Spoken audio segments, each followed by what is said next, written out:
Hey, welcome to Wednesday Wisdom for this week. It was many years ago that somehow society decided to allow gay couples to adopt children, right?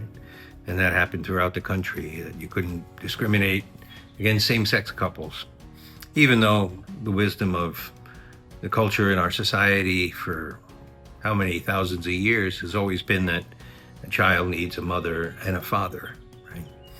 And because they love in different ways, they teach them different things, they have different approaches, and that kids learn about mature human love from the way a mom loves a dad, husband loves a wife, and so on. That seemed to be the common sense wisdom. But we decided to start to allow that in adoptions.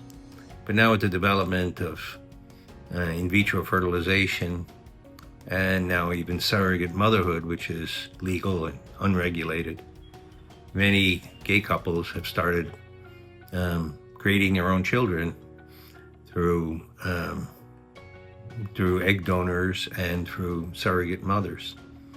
And we know from our faith that in vitro fertilization is always wrong because it always involves discarding excess embryos or freezing them. And it's also wrong because the child is conceived not out of an act of love between a husband and a wife, but through some laboratory process, and that's dehumanizing. But we make it even worse in these cases where gay couples can create children, because it also enlists now surrogate mothers, women who are paid to bear children. And that's demeaning and discriminatory, and the child winds up being property, really.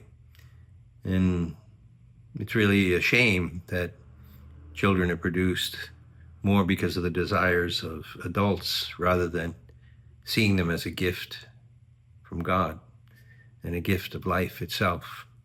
Rather, we start to value children for what they do for us rather than what we can do for them.